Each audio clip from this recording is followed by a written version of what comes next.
Добрый вечер. И снова в эфире Прайм на телеканале АТР. Это время, когда мы обсуждаем наиболее важные для Крыма, Украины и человечества темы. И встречаемся с самыми интересными людьми, которым есть что сказать. Сегодня я очень рад приветствовать у нас в гостях человека, о котором я очень много слышал все эти годы, который даже несколько раз на расстоянии видел, но ни разу с ним не разговаривал. Сейчас впервые буду говорить в эфире телеканала АТР с Игорем Козловским, с ученым-религиоведом, с философом, с старшим научным сотрудником Института имени Сковороды философского, об этом пофилософствуем, короче говоря. Здравствуйте, Игорь. Добрый день. Ну и, конечно, все знают вас как еще и человека, который оказался политическим узником в своем родном Донецке. И вы провели почти 2 года. Да. Я заранее прошу прощения, если какие-то вопросы будут повторяться, потому что у вас за это время много чего спрашивали, да? Вы, наверное, многое уже устали говорить. Но для меня я постараюсь задавать какие-то такие вопросы, которые интересны не только здесь и сейчас, а которые я хочу, чтобы услышать ваши оценки, тем больше, что вы человек глубокий. Я про вас наслышан невероятно много. Я с высшими студентами общался. Там, я не знаю, вас, мне кажется, весь Донецк знает просто. Без преувеличения. По крайней мере, тот Донецк, который сейчас находится в Киеве. Да, но там, может, и читать люди уже многие не умеют, кто сейчас там руководит в всяких там организациях и так далее. Но лучшие люди Донецка, многие здесь. И я слышал, и, конечно же, я о вас услышал и тут же или одновременно и познакомился с вашим племянником, с Денисом, который у Джамала работает по связям с прессой. Человек, который тоже во многом помог и на нашей Сусане прекрасной, на Евровидении победить. То есть оказалось так. Я еще помню, знаете, что было? Не помню, сколько вы уже отсидели. Мы с Денисом стояли в пикете было, по-моему, на Мистецком арсенале. Ну да, это был 17-й год, май месяц. Да, в мае, а вас обменяли в декабре, по-моему, да? И меня всегда мучил этот вопрос, я никогда не мог найти на него ответа среди тех, до конца. Они говорили, я просто, у меня в голове не укладывался. Вы человек, родились в Донецке, вы вот прям дончанин, да? Ну да, если говорить так, по материнской линии, я житель этого региона с 18 века. То есть коренной житель. Да. А вы же вообще из какого-то казахского рода прям. Да. Изучали вопрос? Да, несомненно, да. Где-то до, наверное, 17 века я могу проследить. Там действительно корни казахские корни. Ну и кстати, как, наверное, в любой мифологии казачьей, обязательно кто-то будет из Крыма или из Стамбула. И это антропологически прослеживается. Сковорода. Имени Сковороды, институт, где вы работаете, у Сковороды, наполовину он Крымлы. Да, Крымлы. И это прослеживается антропологически. Пожалуйста, вылейте скулы. Да, это всегда признак того, что присутствие тюркского элемента есть. И, знаете, тогда исторически в степи вообще отличить казака от Крымлы практически было невозможно. Оружие одинаковое, одежда одинаковая, да. Конечно, да. И круглолицость, вот эти все черты, засмаглость, так сказать, загорелась и понимание степи, чувствовать степь. Это была их степь, да? Это была их степь. Ведь границ не было фактически. Это была их степь, это не граница, это был фронтир в определенной степени, но фронтир, он отличается от границы тем, что он взаимодействует, он дышит, в нем есть дыхание. Это дыхание определяет, с одной стороны, открытость, и мы знаем, что очень многие элементы из тюркской культуры вошли в казачество. Практически все, что связано с казачеством, это тюркские слова. Вся терминология. Вся терминология, да, вся терминология, потому что сам феномен возникает, собственно, в тюркской среде казачества. Недаром казаки, да. Интересно, расскажите подробнее. Да, потому как это явление вообще можно проследить где-то уже начиная с 13 века. И вот современные казахи, они, собственно, также казаки, да, если так говорить, просто КХ. Я-то раньше думал, что это случайность. Это не случайность. Это не случайность. Это абсолютно не случайность. То есть это, я бы сказал, тот элемент степной культуры в виде таких мужских союзов, которые брали на себя две функции. Одна функция — это охрана чего-то, да, какой-то передовой отряд, а с другой стороны — это грабеж.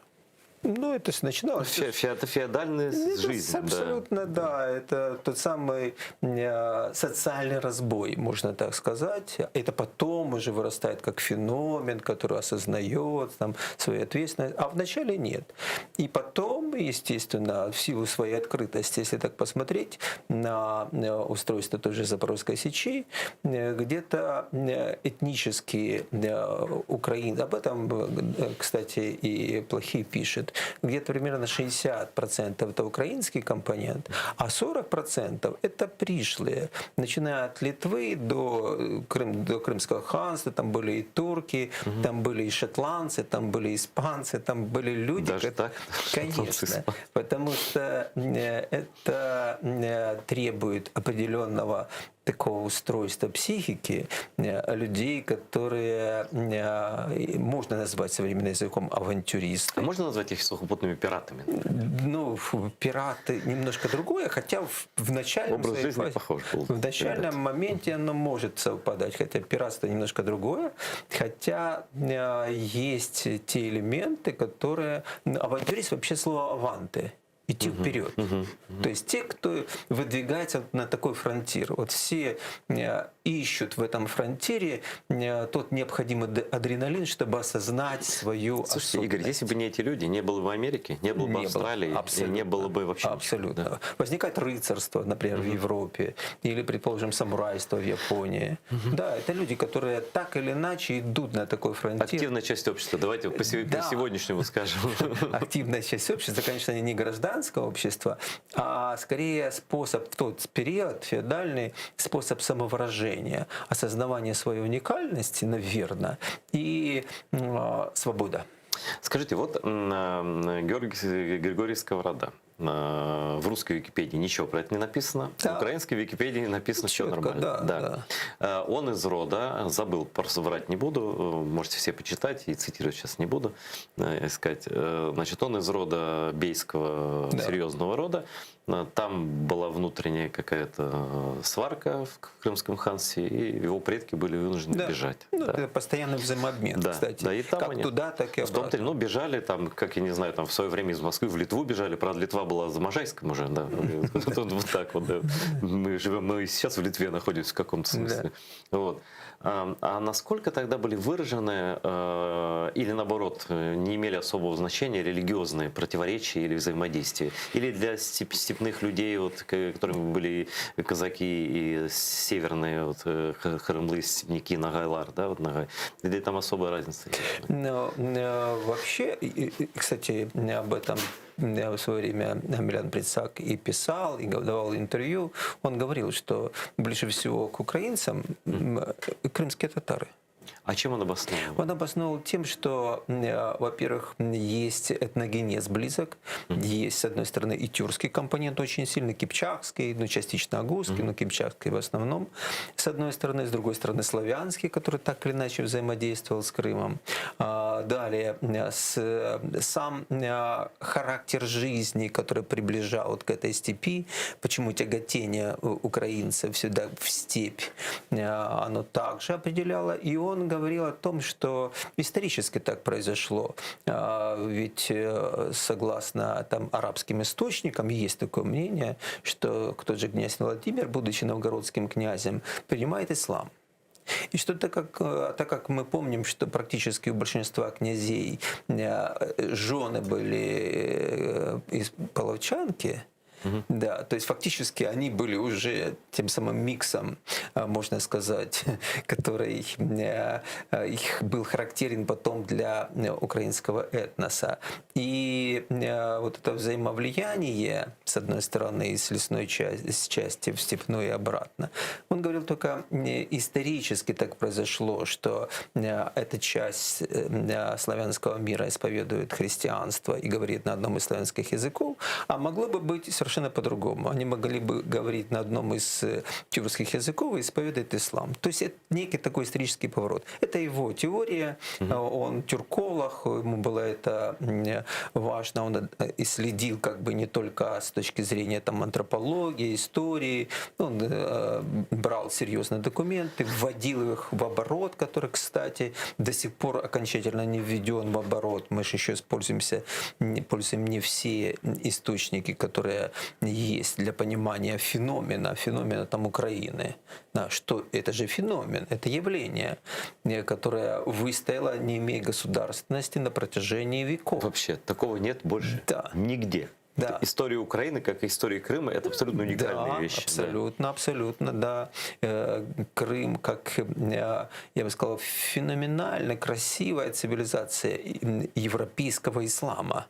Вот тот европейский ислам, который на самом деле мог бы дальше не только развиваться и показать свой образец устройства на этой территории, на территории Крыма, шел процесс этногенеза. Он же, собственно, был не завершен именно тем, что вторгается Российская империя. Мы же видим, да, что те элементы, которые там были, они, ну, возьмем там крымские татары-мусульмане, крымчаки, иудеи, караимы, караи, да, караимизм, и урумы. Урумы, да. Тюркоязычные. Тюркоязычные, урумы, да. Россия что делает? Россия перед тем, как захватить окончательно Крым, выводит прежде всего урумов и ромеев, таким образом фактически подрывает экономическую основу, потому что это же прибрежный регион. Это принудительно все было. Да, это принудительно. Многие же потом и не вышли, они принимали ислам. Чтобы остаться дома, да, потому что куда, в какую степь, зачем вообще? Да. И я вот смотрю, я же по Донецкой степи очень часто общался с урумами, и их общность, языковая общность, бытовая общность, начиная от того же стола, на котором они делают мучные блюда. Практически вся кухня, она же крымская так и осталась, хотя 200 лет и прошло. И до сих пор, да? Да, и до сих пор. Я хотел уточнить немножко свой вопрос. То есть разнорелигиозность, она не оказывала роли разделяющей? Не в этом были споры и союзы? На самом деле в тот период времени идентичность, она была скорее и сословная, с одной стороны, и с другой стороны она определялась хозяйствованием, типом хозяйствования. Ты кто? Там, житель степи, да, ты земледелец, ты горожанин. Это была идентичность. Поэтому люди могли спокойно переходить на другой язык, на другой уклад жизни. Это не было проблемой. Ну вот в Крымском ханстве есть же источники, да. К сожалению, наверное, их больше было, но даже то, что сохранилось в Крымском государстве, хотя вроде формально была исламская власть, ну как бы государственная религия была ислам, да, при этом 25 монастырей греко-православного вероисповедания, про кинасы караимские я не говорю, в синагоге, пожалуйста, и каждый занимался своим делом, караимы занимались банковской системой, Вы там еще было по профессиям разделение, вот такое, да. Да. И это, я же говорю, это особый феномен. Особый феномен не просто банальной веротерпимости, это можно сказать, но это также был феномен общения. Ведь я помню, как я там приехал в свое время в Кислев, Евпаторию, да, и мне показывают, вот, пожалуйста, синагога, в которую деньги давали и мусульмане, и православные. То есть люди не просто общались, люди помогали друг другу. Это же феномен. Кто потом сделал так, и как это получилось, что вот недавно был скандал, ну как недавно, год назад, киевские школьники, я не помню, что это словно, но смысл там «вы, татары, сожгли Киев», там, ну вот такое, да. Вот, что, вот я хочу, чтобы вы, как историк, лучше меня точно знаете это все. Вот это татаро-монгольская ига, вот это все перемешивание. Ну вы же татары, какие татары, где татары, какие монголы? Причем тут татары? Ни одного общего блюда, ни одного общего слова, и все это смешано в кучу. И до сих пор, вот самое удивительное, что то, что я слышал в Советском Союзе, там в школе, когда за спиной смешки, они слышат про татар, они говорят, это типа вы тут Русь святую сожгли. Так до сих пор некоторые учителя видно так преподают, и дети до сих пор это... Что с этим делать? Что с этим делать? Это проблема общая, наверное. Вот всегда характеризую, что же начиналось там. Вот когда начиналось на Востоке, вошли россияне, я общался с людьми, и ранее, наверное, наблюдал, но в этот период особенно.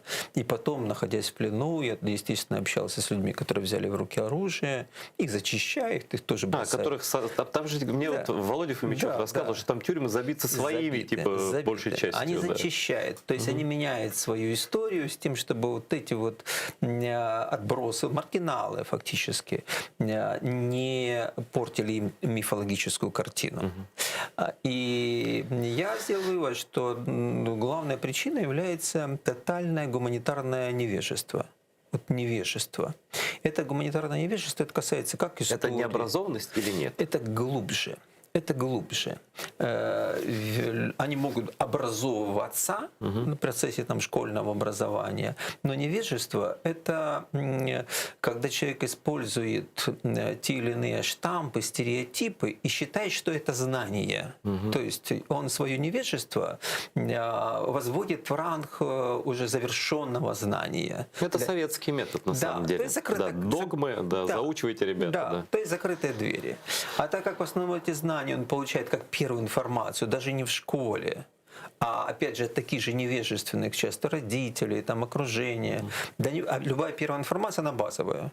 Даже если что-то он учил дальше, это не значит, что он это усвоил. То есть переубедить человека очень сложно. А если человек не мыслит, я же говорю, гуманитарное невежество заключается не только в знании. В нежелании знать. Нежелание знать, и нежелание и неумение мыслить.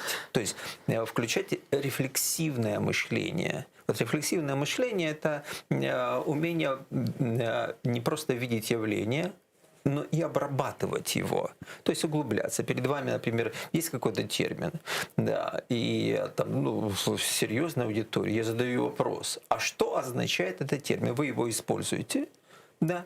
А вот что он означает? И все. Например, люди используют там слово «элита». Ну, я спрашиваю, что такое элита? Ну, переведите мне это слово. Все. А у него уже есть стереотип восприятия, что такое элита, и он называет элитой, ну, будь любое там сообщество людей, которые... Ну, местный пахан какой-нибудь. Да, там, это его элита. Да. Вот. То есть это невежество, неумение мыслить, неумение рефлексировать, обрабатывать даже собственный опыт, потому что опыт необработанный — это не опыт. Опыт только тогда становится опытом, когда мы его пропускаем через горнило мышления. И вот это все относится к гуманитарному невежеству, то есть людей не учили мыслить, людей не учили рефлексировать, людей не учили добывать знания. Информация, мы же живем в информационную эпоху, а информация — это же не знание. Информация — это некая такая пища ежедневная, как потребность. Да, но она может быть фейковая, может быть манипулятивная, она может быть знаем, что часть пищи и больше выходит все-таки, да. Да, и более того, очень часто люди едят пищу, которую нельзя есть, да. Они едят чипсы вместо того, чтобы съесть нормальную еду. Да. Вот. То есть, другими словами, это тоже относится к проблеме питания. Но только интеллектуальную разницы нет никакой. Да, и без слова воспитание. Это, то есть, другими словами, там должно быть питание, которая позволяет человеку правильно усваивать и помните, делать знания. когда они начали войну с Украиной, и ну, естественно, антиамериканская риторика тоже. И этот Медведев придурочный сказал, что теперь будет кофе не американо, а Руссия, оно называться. А котлету по-киевски переименовали в котлету столичную. Где-то в поезде Москва-Киев или на вокзале, что ли. Переименовали реально. Серьезно? Да, да, да. То есть насколько важно заменять термины. Да, но это, Да, конечно, манипулировать. Да, но это как бы глупый такой пример уже таких архитов умственных. Да, я прошу прощения, кто болеет болезнью. Но они же с историей то же самое сделали. Да. Вот да. этот микс татаров, монгол, какие татары, где что-то где-то кто-то слышал, да, и вот в итоге вот так. Ну, сама терминология, это терминология 19 века. Вот расскажите про это. 19 века, потому что в свое время, на конце 18-го, когда Екатерина II становится императрицей, когда она хотела бы узнать, императрицей какой страны она стала. Так она же сама это все и заказала. Я же говорю. Да. И вот она дает как бы указание, чтобы посмотрели в архивах, что это за страна. Она ее не знала. И оказывается, это не европейская страна. И этот ужас приводит ее к решению создания парадной истории. То есть, ну, те самые потемкинские деревни, только исторические, она дает как бы указания, и тогда подключаются вот те мифотворцы, начиная от Карамзина, там, ну и так далее, которые создают этот образ. И тогда вводится новая терминология. Новая терминология, которой не было. Там Киевская Русь. Ну, понятно, что в те времена Киевской Руси не было. Да, было просто. Русь и все. Да. Да. Русь была, и то Русь это была только три княжества. Там Черниговская, Киевская и потом Переславская земля. И со Смоленска ехали на Русь. Из Новгорода ехали на Русь. А все остальное была русская земля как колонии. Это была метрополия, а там колонии. То есть, другими словами, потом, когда уже читают они историю, они, естественно, наполняют ее своим содержанием.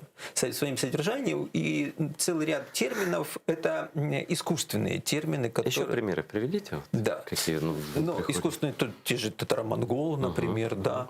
Или вот второй уже заход переписывания истории, в 1944 год, Сталин.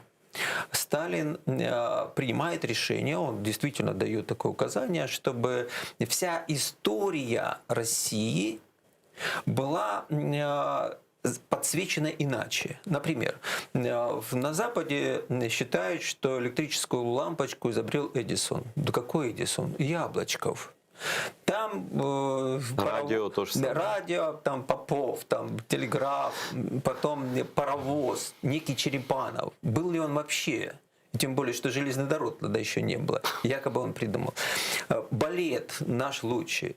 Ну, то есть все, что так или иначе является значимым для мира, это как бы есть продукт вот той мифической русской культуры. На самом деле мифической, действительно. Эти мифы были необходимы для того, чтобы не давать знания, а формировать мышление. Вот это формированное невежественное сознание легко убирает то, что позитивно для него. Так я же говорю, когда Путин же повторил Екатерину во многом. Да. Вот если говорить, на кого он похож, да, он похож на Муссолини там где-то, в чем-то на Гитлера, но вот если применительно к России, он похож больше всего и на Екатерину. То же самое нарушение мирного договора Кучук-Карнаджийского, когда они захватили Крым, была оккупация Крыма совершенно незаконная, да. Вот, все это абсолютное вранье по кругу. И придумывание истории, придумывание вот этих... Вот Екатерина же, на самом деле, немка, получается, основала Русскую империю современную. Да. И вот этот период как раз, и в том числе и относительно Украины в целом, ведь именно Екатерина разрушает автономию Гетманщины, Слободской Украины, потому что здесь продолжали жить еще магдебургским правом. Это были старые договоренности. Да, старые договоренности еще с 17 века. Ей, как любой империи, необходима унификация. Унификация — это зачистка любого инакомыслия, создание единого мифа для всех, создание одной там церкви доминирующей, как потом одной партии. Это вот так, иначе империя не держится. Империя сразу же начинает распадаться, когда вы допускаете инакомыслие. И поэтому главная цель империи — зачистка сознания, изменение сознания, оккупировать сознание с тем, чтобы эти мифы потом с самого раннего детства ложились как абсолютная истина. И чтобы вы дальше не говорили, То это есть, базово. чтобы ты при слове татарин сразу понимал, что это враг. Да. И вот к сожалению, мы имеем эти отголоски здесь. Мы имеем эти отголоски, и с этим нужно работать и основательно, на всех уровнях. На уровне гражданского общества. Начиная со школы, на самом деле, с детского сада. С детского извините, сада, с родителей. Вот, кстати, с одним там издательством, издательство «Портал», хорошее издательство, 2 года назад начинали мы проект детских книг с 4 лет по истории Украины. Для 4-летних детей. Для 4 детей. Там я как научный консультант выступал к некоторым книгам. При этом мы как бы говорили о том, что для меня главная идея, мы сейчас находимся в новом историческом этапе развития. Для нас важна украинская политическая нация. Украинская политическая нация — это означает, что в этой нации есть этнические компоненты, которые имеет право. Есть общий знаменатель государственный. Но есть даже, я бы сказал, глубже, чем государственный. Политическая нация — это нация, которая осознает свою ответственность за всю территорию. Это иногда говорят гражданская нация. Вот гражданская нация, которая... Ну, как американцы. Как американцы, 50 разных государств формально, с конституциями, разный этносостав, все разное, да? Но при этом осознавание... Общая ответственность. Общей ответственности. И поэтому я говорю, что вот мы выпускаем книги, например, по истории Украины, но там обязательно должны быть книги по истории крымских татар, по истории евреев, по истории тех же армян, которые на этой территории. Они тоже часть этой истории украинской. Есть города, например, как Львов, где были древние церкви. Да, более того... В Крыму, кстати, тоже были. Да, я знаю. И что интересно, ведь очень часто те же преподаватели истории, те, кто пишет учебники истории, они забывают о том, что это история Украины, а не только история украинского этноса. А история Украины — это значит история всех, кто жил, творил, созидал на этой территории. Нам надо это все собрать. Вот когда начинается Малевич, да? Да. Какой он русский художник. Конечно. Там Королёв. Да, начнешь перечислять, вдруг выясняется, что из русских ученых один Ломоносов. И то непонятно, ученый ли он, и русский ли он. Да. Вот. Нам надо это все собирать. Ну а кому, как не вам, это делать? Это нам всем вместе нужно собирать, действительно. Потому как задаешь вопрос даже нашим, там выступая с лекциями, с представителями, в том числе и власти, я задаю вопрос: вот вы представляете всю Украину, да? А вот скажите, пожалуйста, кого вы знаете из истории крымских татар? Если вы говорите, что Крым — это Украина, а что вы знаете по истории? Глазки так опускают, наверное, теряют. Хоть одного героя назовите, хоть одну значимую фигуру, одного философа крымского. Все, тишина. А с этого как раз и начинается. Если у нас не хватает знаний для того, чтобы эта мозаика действительно стала целостной и красивая, ведь и красивая история, там очень много красивых моментов.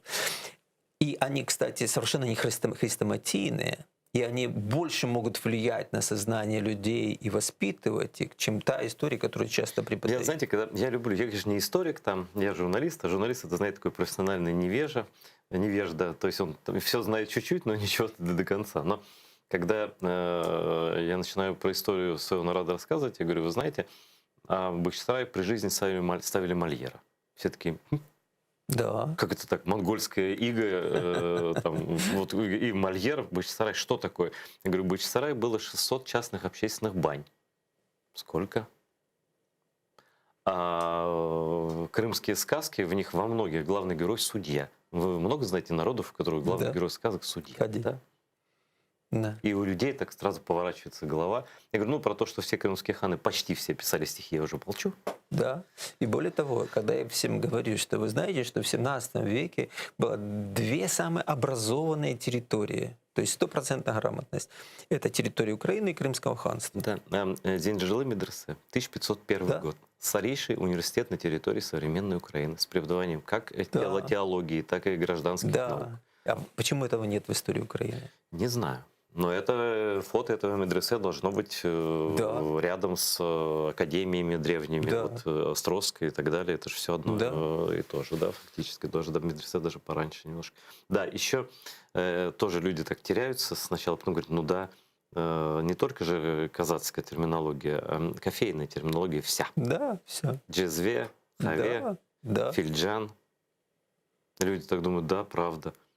И однажды даже был случай, по радио в Киеве я слушаю, кофе, первая кофейня была построена в Украине, в городе Львов. Я говорю, я очень уважаю город Львов и его Конечно, кофейную да. культуру, но вообще-то, говорю, первые кофейни, причем в огромном Да. количестве, были в Крыму. Да. Да. Вот этот момент, который, опять же, момент сознания, что люди как бы говорят, что Крым — это Украина, Но при этом подсознательно его не присоединяют. вот. И с этого нужно начинать. С деоккупации сознания. Сознание оккупировано старыми штампами, стереотипами, неумением мыслить, находить знания, связывать все это действительно в красивую ткань. Как вы Красивую блестяще историческую сказали, ткань. деоккупация сознания. Да. Я уже этот пример несколько раз приводил, но коротко. Короче, мы же все живем вот в этом мифе, который придумала Екатерина про крымских татар, про Крымлы. Что они агенты Турции, Ну и их да, мечта — это присоединить Крым к Турции. И что вы думали? Проходит 250 лет, и то же самое говорят в администрации одного президента Украины после Майдана, и то же самое слово в слово говорят в администрации второго Да, президента я это Украины после слышал. Майдана. Я это слышал, да. Я не знаю как. Я такую логику им говорю. Ну, смотрите, ну вот если вы украинец, да, ну я, конечно, украинец, говорю, а вы мечтаете, наверное, раствориться в более большой нации, вы мечтаете все-таки с Россией соединиться? Он такой, нет. Я говорю, а почему мы должны мечтать об этом? Ну, просто и так подвисание такое, ну да, в принципе, что-то непонятно. Ну да. Вот, Да. а как вот с такими людьми разговаривать? Что им говорить? О, Господи, это сизифов труд. Действительно, часто бывает сизифов труд, потому что очень важно правильно доносить, конечно. Очень правильно, чтобы человек услышал, его нужно расслаблять. Его нужно Это расслаблять. как это? У нас так все расслаблены. Нет, у нас Ни войны расхлябанные. нет, ничего. У нас Да. расхлябанные, но не расслабленные. Как я, знаете, сказал Лесю Бондаревскому, ему понравилось. Я говорю, сейчас вот украинское общество — это махновщина, но без махно. Он говорит, правильно. В какой-то степени да. Да. И вот мы же понимаем, что мы так или иначе должны давать человеку текст. Но легче всего текст, опять же, когда мы даем его в виде мифа. Но не миф, не в смысле лжи. Миф в смысле греческого понимания. Миф в переводе означает рассказ, Мгм. повествование. То есть я повествую о чем-то. И что бы я ни говорил, я все равно создаю миф. Потому что даже наше там знание о чем-то... Описание, скажем Да, так. мы описываем всегда субъективно. Вот момент субъективности дает эту самую мифологическую основу. Каждый из нас уникален. Вот я там, читаю вас, да, и я понимаю, что вы органичны в том, вот в вашем таком, я бы сказал, украинская мова, вы шаленієте, да, когда описываете свои отношения там, к России, к российской агрессии, да, для вас это органично. Да? Я буду иначе это подавать. Другая органика.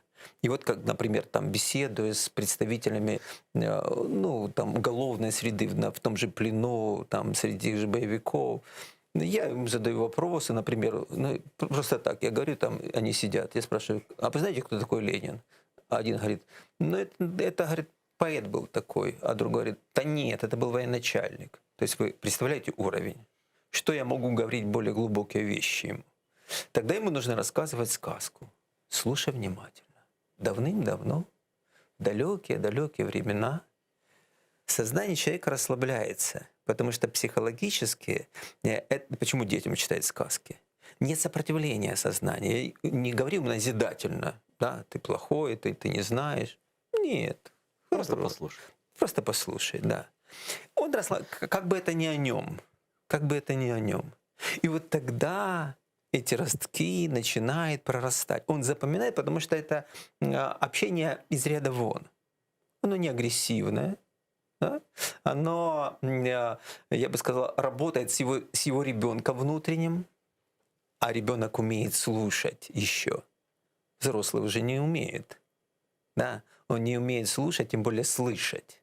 А ребенок его внутренний еще умеет. И вот очень важно ему подать эту информацию правильно. То есть показать ее красоту, да, чтобы он расслабился. А что, правда? Я говорю, ну, конечно, правда. Не веришь, можешь посмотреть, там такие-то источники, если тебе это интересно, я могу дальше рассказать. То есть это важно, потому как любая агрессия встречает противодействие. Слушайте, а вот про тюрьму. Бродский, к которому можно по-разному относиться, как к поэту и к человеку, Да. писал, что тюрьма это ограниченность пространства, помноженная на бесконечность времени. Вот вы провели 2 года в тюрьме. Кажется, вроде как, ну так, типа немного, да, какие приговоры сейчас дают людям, там, по 19 лет, по 14, да, но мне, как нет, кажется, что это очень много, и тем более как бы в возрасте, вы потом вы не знали, выйдете ли вы. Да, Это еще тот психологический момент, ты сидишь и не знаешь. Вот когда абсолютно. я с Мустафой Джемилевым беседовал, он говорит, у меня было такое состояние, я был готов к тому, что я никогда отсюда не выйду. Да? Я хотел задать этот вопрос, уже нет смысла, потому что вот то, что вы сейчас рассказывали, уже основание для того, чтобы вас посадить в ДНР. Потому что все, этого умного надо сажать. Ну вот реально. Вот примерно просто, так и было. Вот, то есть не было чего-то конкретного, да, просто вот этого умного Ну, надо вы знаете, посадить. когда меня пытали и с мешком на голове, там зачитывали доносы. Ну, вот практика доносов вот такая. Коллеги по работе? Ну, может быть, я так примерно предполагаю, но да. И там написано, там, некто Комар сообщает. Козловский Игорь Анатольевич поддержал там Майдан, один из организаторов молитвенного марафона в Донецке, который там стоял до августа месяца, уже стрелковцы были в городе, который воспитал поколение учеников, о которых вы вспоминали, и все они выехали в Украину, и все они заняли проукраинскую позицию, и он имеет влияние на людей. Ну, вы же вот Он опасен. вы отличный преподаватель. Это, конечно, не лекция сейчас, но я, в принципе, понимаю, почему о вас мне рассказывали такое, что с ваших лекций уходить не хотелось. Конечно, вы опасный человек, ну, однозначно. Как они могли вас терпеть? Ну, вы же не будете там агитировать за Моторолу. Там, Да.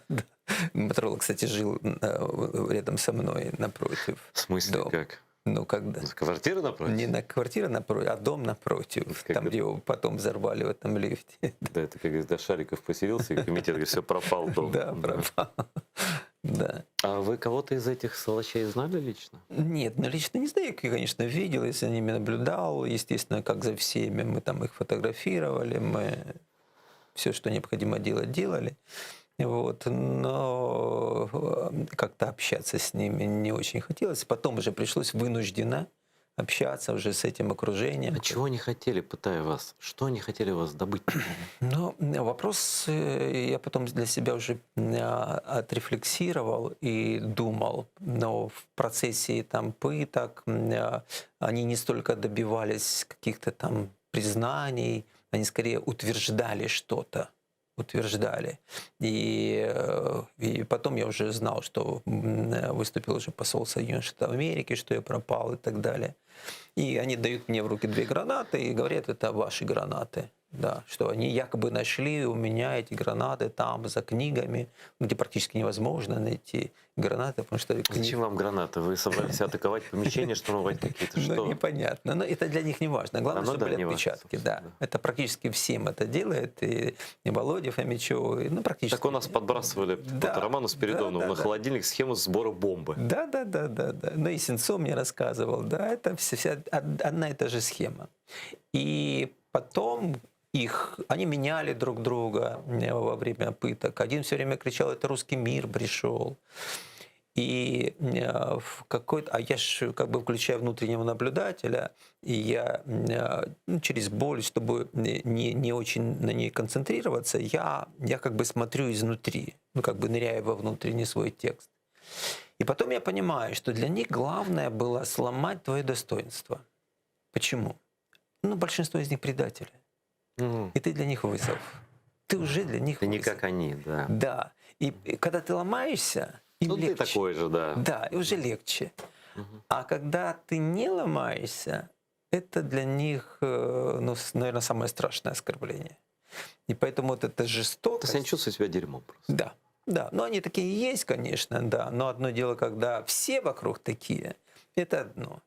А когда я потом говорил, ну какой смысл было во всех этих пытках? Ведь вы же ничего от меня не можете добиться таким образом. Ну, от других удается, говорят они. Ага. То есть опыт уже есть, да, ломать. Больше, ну, естественно, они ничего не знают. Когда говорят там сказки, там, что там профессионалы, там ФСБ, ну, это больше, опять же, миф.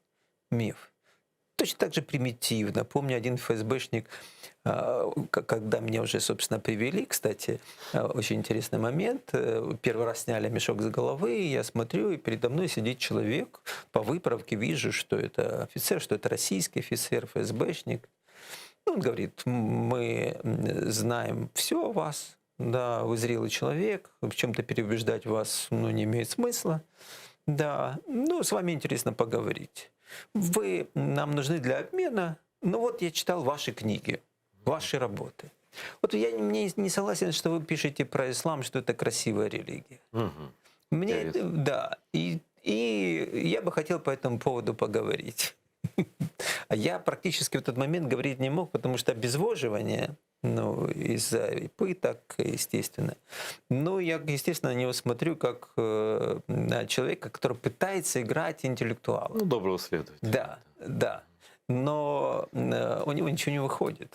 Я же его вижу, да, что это напускное, это внешнее. А что его ислам заинтересовал? Но для них же понятно, что ислам — это некий такой жупел, это некое пугало, да, и поэтому у них есть свой миф об исламе, там, джихад.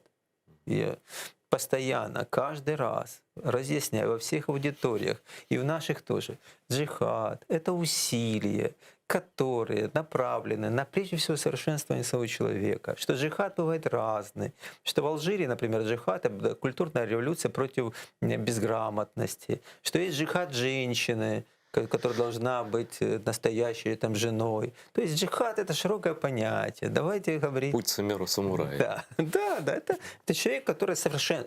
Он идет по этому пути для того, чтобы делать усилия. Подсказывает, что вам не поверил этот товарищ. Ну, если я разрушаю его миф, естественно, да, конечно. Ему не то, что он не поверил, я, возможно, и зародил у него сомнения, но люди цепляются за свои мифы как за некий спасительный круг. Это помогает ему в жизненном море для того, чтобы убеждать себя. Ведь зачем существует для человека внутренний миф? Чтобы говорить, что я не виноват, что виноваты другие. Вот те, которые на меня не похожи, отсюда ксенофобия. И дать им рациональное определение. Джихад.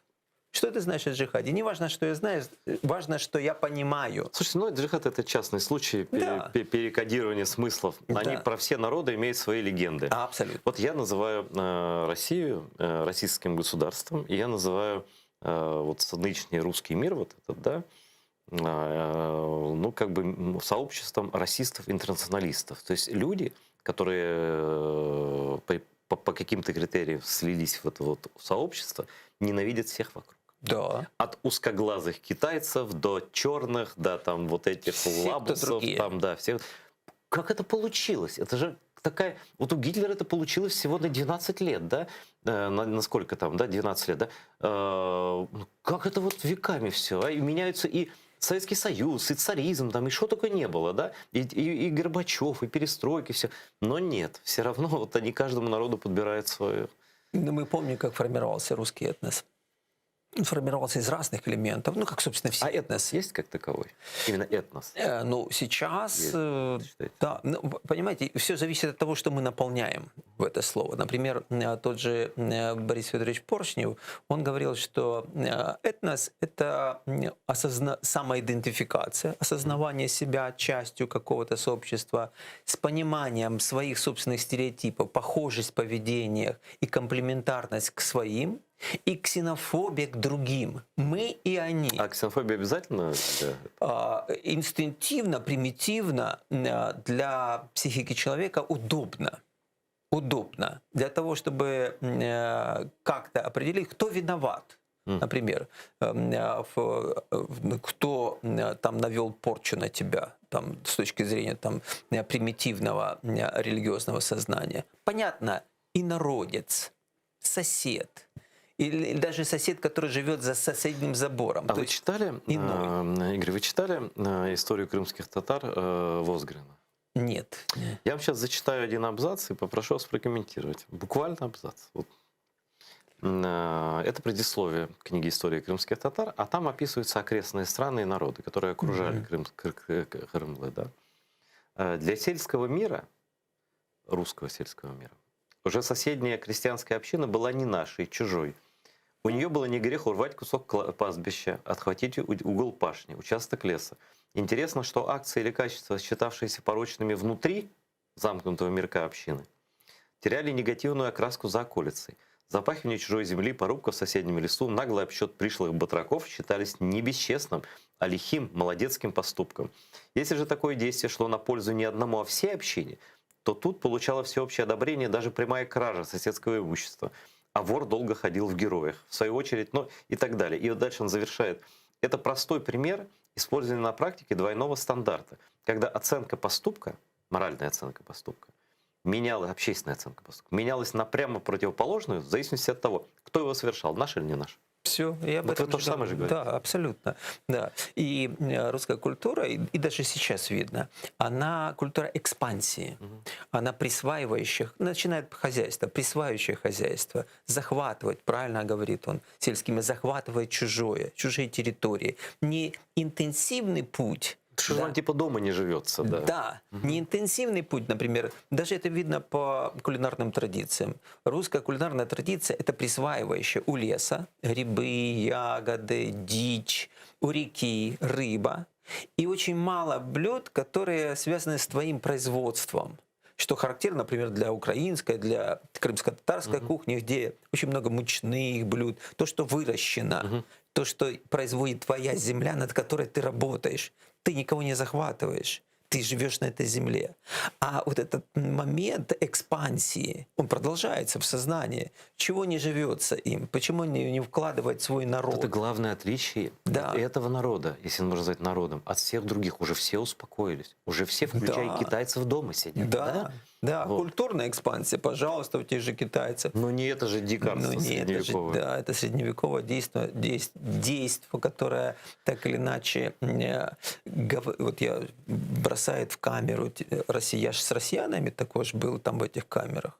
Да? Меня там держат там за 2 гранаты, должны судить. Бросает россиянина. У него нашли дома 60 гранат. Его потом отпустили через 3 дня. Я спрашиваю, ты откуда? Он говорит, из Благовещенска. Как ты здесь оказался? Там китайцы, говорит. То есть ты пустил себе в дом, да, китайцев, приехал сюда. И решил стать китайцем здесь. Да, и что ты несешь сюда? Ну как, я вот освобождаю. От кого?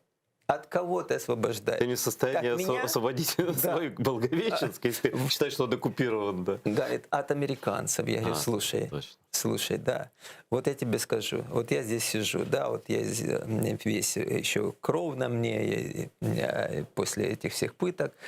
Я говорю, я не помню, чтобы здесь, в Украине, американцы кого-то пытали. Вот русские меня пытали. Чувствуешь разницу? То есть они пришли меня, коренного жителя, пытать за то, что я живу на этой земле. Американцы не захватили мою землю. Вы захватили, украли нагло Крым. Вы отхватили часть Донецкой, Луганской области. Не американцы. От кого? Игорь, вы книгу пишете? Ну да, Когда Пишу. готовы быть?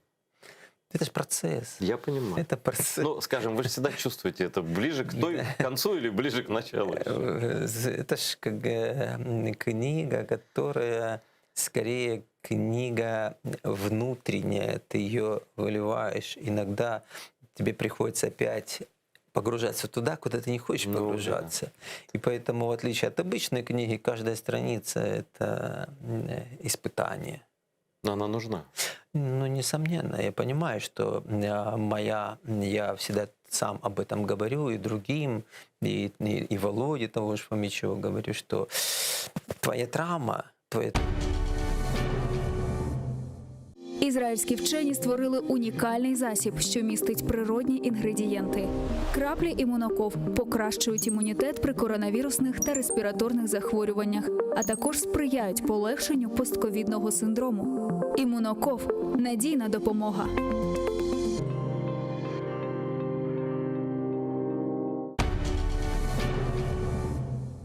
Маривче, Нешерже, драматург ve публицист Асан Сабри Айвазов Алупка көйінде майысының алтысында 1878 опыт и вербализируешь, либо пропишешь. То есть ты не должен влюбляться в свою травму, как некоторые влюбляются, они всем постоянно говорят об этом. Нет, твой опыт — это даже не твой опыт, он нужен другим. Ты проводник этого опыта, ты глашатай этого опыта.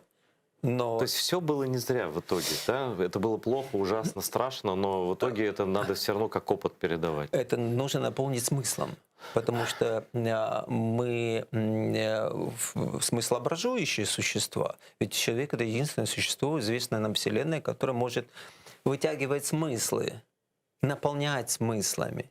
А это большая, я бы сказал, ответственность, потому что бессмысленное существование — это вообще не жизнь. Потому как Юнг об этом говорил, кстати. Он говорил о том, что если человек не нашел смысла, он остается невротиком. Вот невротизм я часто вижу у многих, кто прошел те же или иные испытания, но не нашел смысла, они в невротичном состоянии. Этот невроз пытается как-то забить чем-то, но это не работает. Это и солдат касается. Это касается всех. Это переселенцев из Крыма, из Донбасса. Все же травмированы. Что такое оторваться от себя, от своего... Нет, тем более, когда рядом счастливые люди, которые ничего этого не пережили и смотрят на тебя. А мы все беженцы в своей стране. Это тоже травма. Здесь нужно наполнить смыслом, что это, наверное, не случайно. Ну и смысл в борьбе, наверное, за то, чтобы восстановить справедливость. Давайте называть вещи своими. Да, и здесь два момента во всех авраамических системах, и в христианстве, и в исламе, есть две характеристики у Всевышнего. Справедливость и милосердие. Человек в этом мире должен быть проводником вот этих двух моментов. Справедливость и милосердие. Мы все, которых судьба выбросила сюда, мы все нуждаемся и в справедливости, и в милосердии, в этом балансе. А это важный момент. Скажите, Игорь, а какое место в этой войне, а это война все-таки, Война, несомненно. занимает ненависть к людям, которые переломали нам все, а некоторым физически все переломали? Это непростой вопрос, непростой и жизненный вопрос. Я бы сказал, такой событийный вопрос.